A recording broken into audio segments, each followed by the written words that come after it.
Hi, everyone. It's really great to be here with you today. I will be presenting Revolutionizing Early Stage Funding for Positive Impact. Can everyone see my screen? Yeah. Yes. Okay, very good. So the thematics I would like to talk today is about my past as a woman entrepreneur, understanding the early stage funding landscape and how venture capital works, the importance of SDGs and ECGs in funding for positive impact investment, technology role, funding option, and best practices for early stage funding itself. So my path started 7 years ago when I opened my first company in e-commerce here in Portugal. It was dedicated to party and decorations for B2C and B2B businesses, Portugal, Spain, France, internationally also. And then we sold these companies to a Swedish competitor and decided to start Byro. Byro is a micro-fulfillment technology company. So we build small warehouses around the urban area and allow businesses, especially food businesses, to target their customers in a faster, more efficient way. This thematic for positive impact is extremely relevant to me because one of the main missions for me and the co-founders, we worked in retail for a lot of years and we wanted to shorten the way because nowadays the distribution is low tech and fragmented. So what we wanted to do is not only to make everything optimize the supply chain and provide it to all the businesses, but we also wanted to decrease the CO2 emissions make the businesses, allow the businesses to provide a better customer experience and digitize this area, especially the food distribution area. So we were founded in 2020 as a quick grocery application, as Biro app. And then in 2022, we decided to make a pivotal moment and to put ourselves as a B2B business.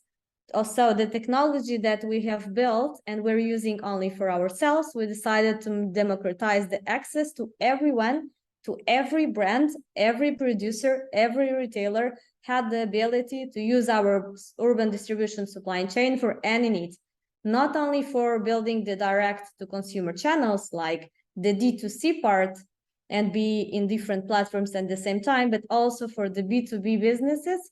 So if a business, a brand want to target a restaurant or a small shop, we can also provide the service like from an omni-channel perspective.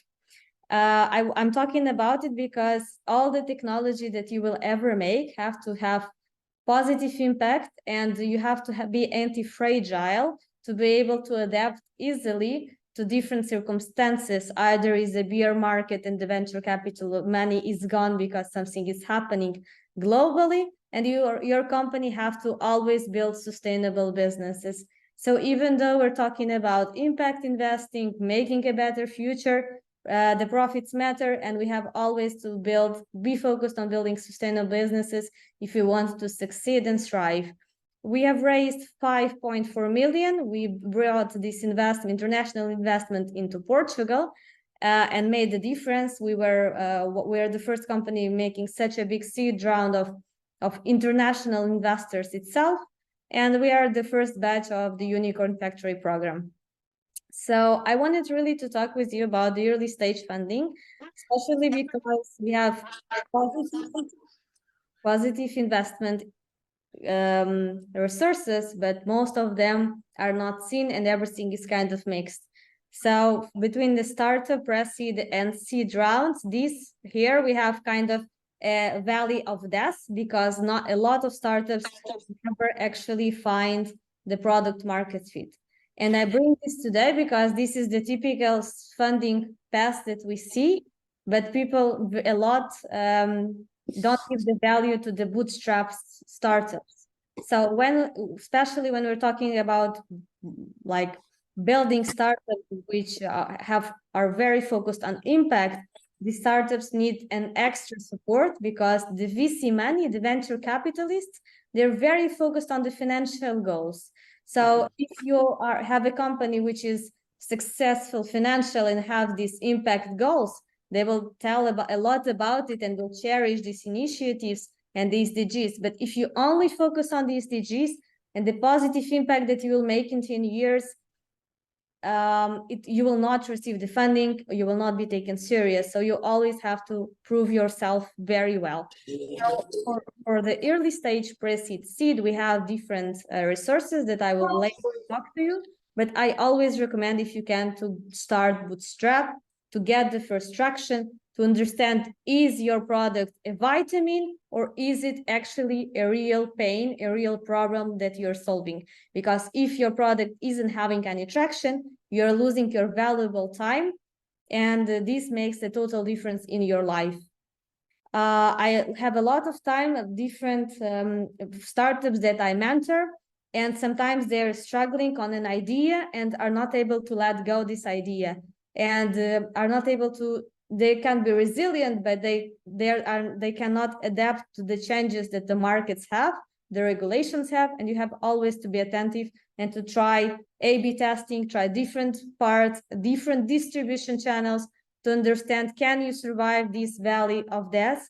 And I will talk about it later. As we're talking about investment, impact investment, the importance of SDGs and ECGs are really important, because nowadays there's no company that will survive without having these goals. And if in the 80s it was still like the goals and the profits are the most important, nowadays, if you don't have a great culture, nowadays, if you don't think about your employees, don't think about the environment, the customers will not buy from you, the workers will not work for you, the investors will not invest of you, because if the customers are happy and the employees are happy, the investors will be happy. This is kind of a correlation itself. I really like the example of Unilever, because they follow this ECG criteria, environmental, social, and governance, considering also early stage funding, because it encompasses environmental sustainability, social responsibility, ethical governance, and it's just vital for impact focused investing. So the Unilever's commitment to sustainability, living plan, they had like a plan for 10 years. So they were demonstrating and aligning all their business goals to the positive environment impacts and social impacts. And what they also have is that they are so big that they most of time look to small startups, small companies who are actually doing something important for them, like protein, like any like substitutions that can make to a climate change. They're looking to these startups and are supporting and making strategic partnerships. So one of the importance of early stage investment for me is you have these SDGs, but aligned with the financial goals. You always have to be focused on understanding who will use your product, and if there are any bigger players, strategic players, who are also looking to the same values, to the same mission, but maybe they are just too big to realize it. It looks strange because we think that the corporates are the biggest and they can do everything and they have all resources, but in fact, it's not really true. And they need the small companies to create the impact.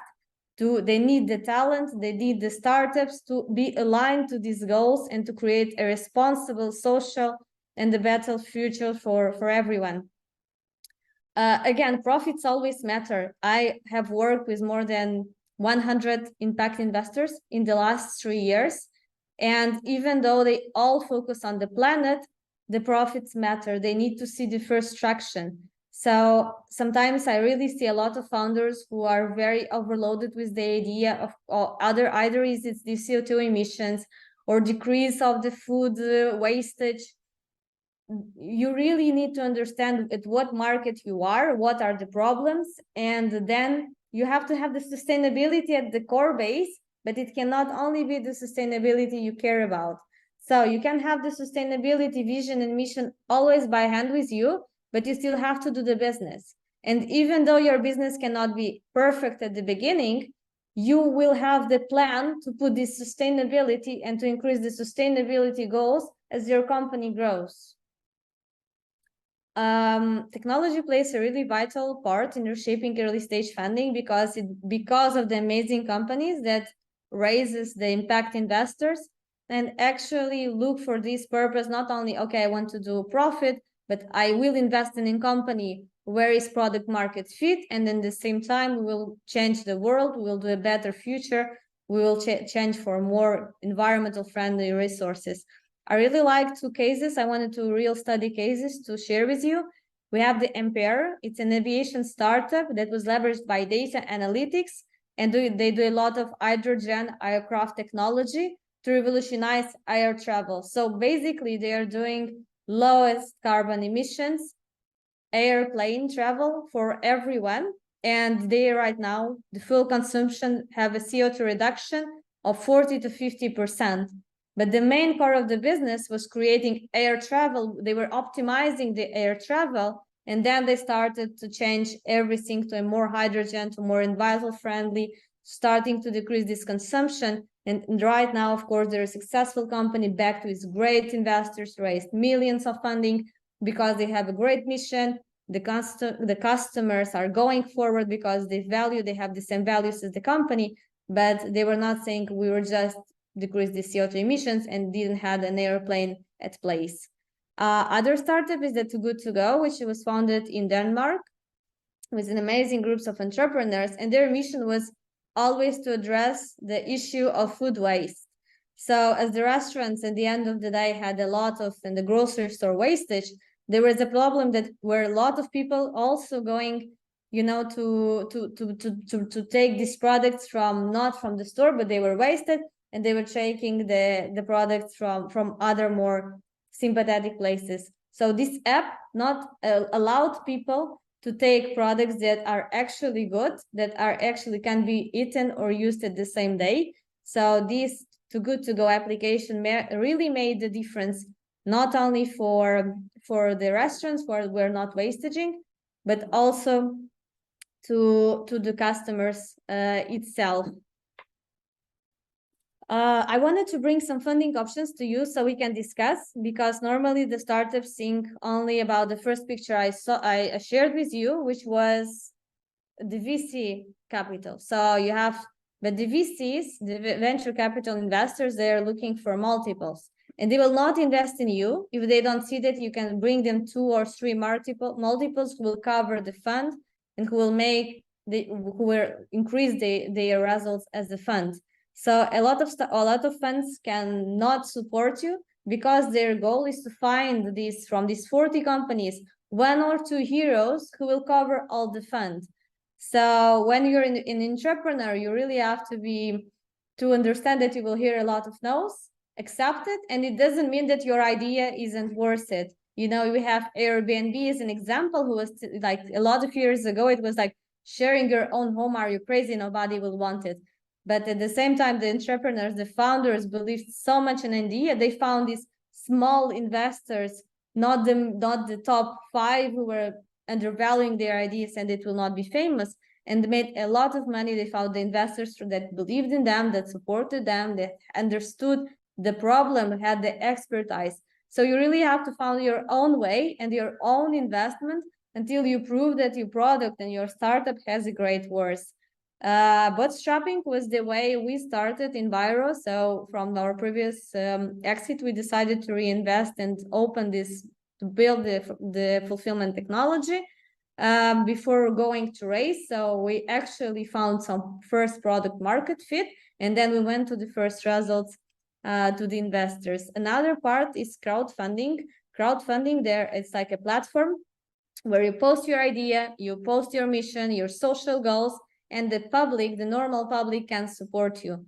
In Europe, we have like Crowdcube, we have Seeders, you have Kickstarter, Indiegogo, GoFundMe.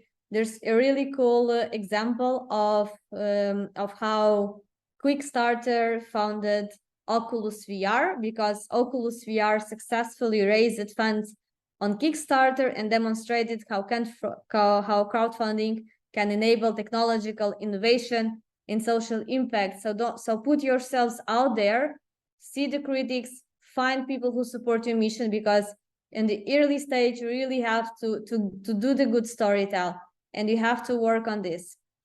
Angel investors are also one of the amazing way for impact investment and for the first rounds, because normally you search for experts. The angel investors are experts of an industry normally, who have invested in different companies from your area.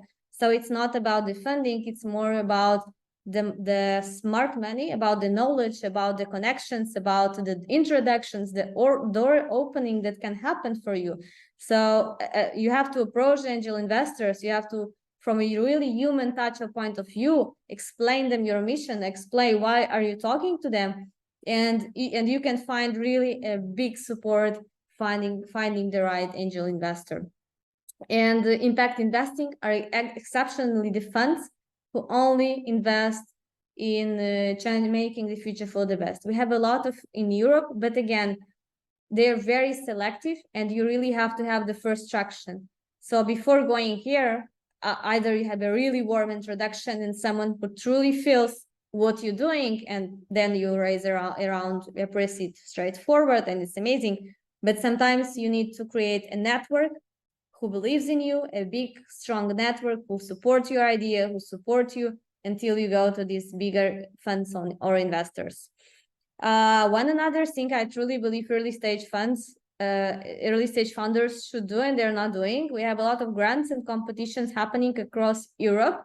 So a lot of people are thinking that it's a lot of work and I don't want to do it, and it's really bureaucracy. However, it gives you brand awareness, it gives you credibility, it gives you visibility. So research and apply for grants, competitions, business accelerators in an industry. So when you can validate your idea, you can have a practice pitching, you can have any funding and support and resources that can come from this competition. So please search for them at your area, at your country, or even if you're trying to see any market. Sometimes your market is not the best and you want to understand what is happening in other markets. This is a great opportunity to look at it. We have also small businesses loans, like your local banks. A lot of you can ask a loan for your small business and to see how it will work if you don't have money to bootstrap. And you can investigate initiatives like the European Investment Fund and the European Investment Bank. Because what happens, a lot of founders also go straight forward to VCs. But if you're like a first-time founder and you don't have the network and you don't have the support, it's very challenging to raise the round. And it's not that your idea is bad or worse. It can be $1 million idea, but you simply need to do a lot of homework, a lot of work before getting into this venture capital game.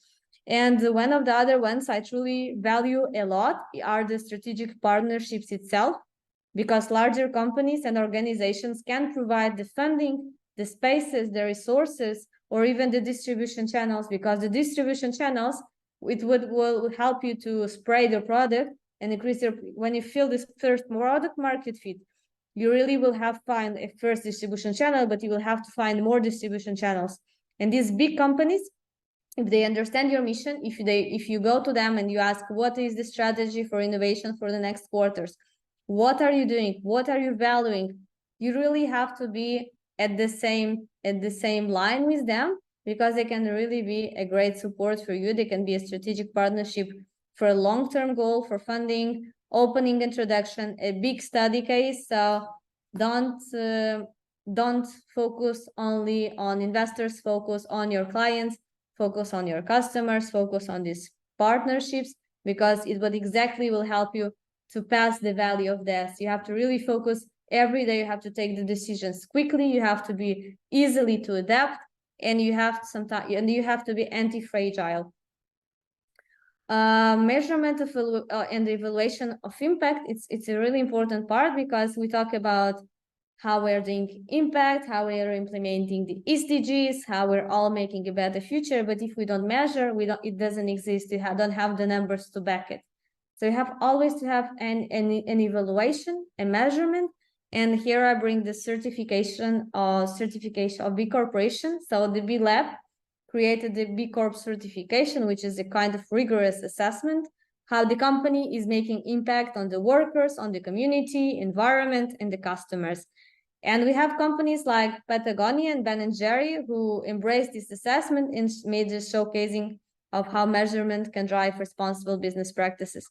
The Patagonia is a really cool example, because the company truly embraced the journey of this, and they started to making wear clothing and distributing among the employees, explaining that so the materials will be longer and the people will use the same clothes. They started to invest a lot in the environment, and even the founder of Patagonia, on an interview, someone told him that he itself was a millionaire, and he started just to donating a lot of resources for the SDGs, because for him it wasn't a compliment, it was more like he really wanted to give back, to take the time to give back to the community and to the people. So this is a good example of where Patagonia has amazing profits, everything is going good, and they are they're putting sustainability, community, environment as core values, and creating this better future. And we can see and evaluate the impact that Patagonia is doing on the world. I wanted to discuss with you also, Patagonia we already discussed. And then we have the TransferWise, which was founded in 2011 by Tavet Henricus and Christo Kauerman, who are two Estonian expats in UK. And from their personal experiences, they had problem with high fees and poor exchange rates for international money. And they had basically problems with transferring money because the fees in the banks were very high. So they became kind of the first European fintech unicorn with billion-dollar valuations, but everything started from their personal experience, from their personal struggles, and their path was also not straightforward. And most of the startups who did impact, the path was not straightforward. They didn't came to investors and got around since day one. They really had to pass all this value of death with bootstrapping, with finding the right investors who support really your idea, who have the same vision, who truly believe you can execute, because execution is the most relevant part, especially when you're creating impact, and you have to be really fast at the execution that you provide. So, and storytelling and effective pitch strategies, you have to be a really good storyteller of what you're building, because otherwise you will not prove to the investor or to the grant commission that you are able to execute something that you're talking about. So you really have to love what you're doing. You really have to have a mission, a vision. So you have to have practice your communication tools, or find a co-founder who have these communication tools. An amazing story of Tony Chocoloni, which is a brand I love a lot. They started in 2005, and they wanted to produce chocolate that is 100% free from child labor and slavery in the cocoa supply chain. And you can imagine that it's a really big topic, especially in Southern America. And starting a company like that, where you take all the slavery from the supply chain, is really very, very challenging. So one thing that they started to do, they put all the community, they put the public correlation, the public understanding of their mission. So they were supported by the farmers who were taking the slavery out, by the drivers who were driving the cocoa. So they took a lot of stakeholders, a lot of partnerships, passed down their mission, and they were not only supported by investors, but they were supported by all the community who were trying to stop the free child labor and slavery, and to actually change change the world. So the funding was a lot of through sales, because the first revenues, they came from selling the first chocolates, and they succeeded in the European market, and then started to grow forward it. And they made a lot of impactful partnerships, as I told you, to raise awareness, to address these issues related to the fair trade and responsible sourcing of cocoa. So I believe I have talked a lot till this moment, and I would like to hear some feedback, some questions, so we can understand how I can help you better. Thank you. Thank you, Milana. It was great. So I don't know if any participants wants to make some questions. I can tell you already, I can ask you already something that I think that will be very important because the role models and the experience of the others are always important for for all the others entrepreneurs. So can you share with us your experience, how you have attract financing from the business angels to Bairro Direct? Yes, of course. So the first as we started from the first bootstrapping with our own money and made the first traction when we had this some significant traction going on, we decided to go to the leaders of the industries. For example, I approached one of the C-levels of Alibaba, JD.com, some logistical big companies in markets from industry leaders outside Portugal who were ruled big companies, because the Portuguese market was our initial market and is a small market, and we wanted to expand and go big. So we needed to find industry leaders who ruled big companies and could share this expertise. So we started to approach them more like, we are building this, we have this expertise, and we saw that you have that expertise. So we want to have a view, ask you to have a view on our business. And then you start to share your mission, your idea, what you're trying to do. And if the people believe in you, they invest in you. And we really attracted the best talents from the angel investors, from the retail sector. You approach them through LinkedIn, you approach them through a warm introduction, you go to some universities, especially in Portugal, are an amazing place to find angel investors, to find the industry leaders who can help you to also access to funding. So, and actually our angel investors helped us then hire the talent. So we asked them to communicate in their channels that Bairro is looking for the COO, for the CTO, and we attracted the best technological talent we could and brought it to Portugal, which is a big success for us, because one of them was building a big platform with 10 million, 10 million orders per month, and we have 10 million people in Portugal, so it was really important for us to find talent who build it and could help us to go big. So angel investors for me are one of the most important things, because they're the advisors, they are your first voters, they are supporting you all the way, and you really have to look for investors who will be at your team, who will play with you the game. Because if they only give you the funding, funding is really important, but sometimes it's not enough. Yeah, for sure. And technology for sure is crucial for the investment of business angels to be scalable. Yes. Yeah. So I don't know if there are any other participants that wants to make any questions. I know that there are here some business angel also.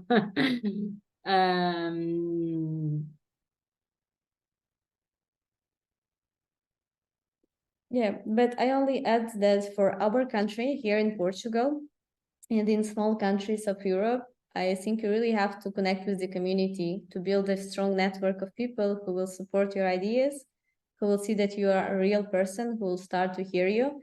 And at some point you will connect to different industry leaders, and you work and you work and you explore it and you look for the impact. You build these different networks, and then you see the work being paid, because you start having support, you start raising funding. And the most important part is actually execution, is being part of it, is an amazing expertise. For example, in Portugal, the failure is seen very negatively, and we have to embrace it like a learning experience, a learning opportunity. So there shouldn't be a scare of the failure, but a scare of not trying. We really should be scared that we don't want to try. Yes. Yes. So we really have to embrace ourselves. And it's not easy to build a network, but you really have to go there. And the universities, grants, government opportunities, we really should go for it and tell the ideas, because you have so much talent in Portugal and in different countries of Europe. So I really encourage everyone to try to do something and you will test ideas. You will understand, okay, this is not working because this industry expert is telling me this. And sometimes you really have to know what you want to do, because you'll hear thousands of opinions and they will be all different. And sometimes people can be giving you an opinion, and as an industry leader, you look a lot and you admire a lot, but maybe he doesn't understand what you're talking about. So you can't take it too hard, because you have to find the people who understand you, because if they understand what you're building, they will invest in you. Yes, it's true. And what are the next steps or challenges for Bairro Direto? Well, right now we launched a pilot with macro cash and carry. So we're launching some big clients right now, and we have this growing, this growth, and we are looking for talent. We're expanding the teams, and this is also a new challenge for us, which is the growing part. So you have to adapt everyone to new members, you have to adjust to new customers, change process, optimize everything. So right now the challenge is a growth where you don't lose your great customer experience, when you continue to provide a great responsiveness, to focus on the customers. So this is challenging. Yes. So any other question? Just me.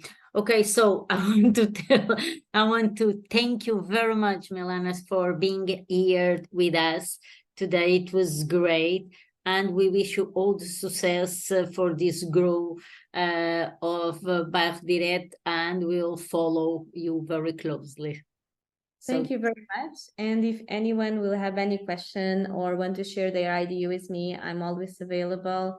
There are a lot of also events happening in Lisbon from food tech, from the Unicorn Factory program. Please look at these events, come meet the network, meet the community, and all together we can make the impact. We can more look together for impact investing.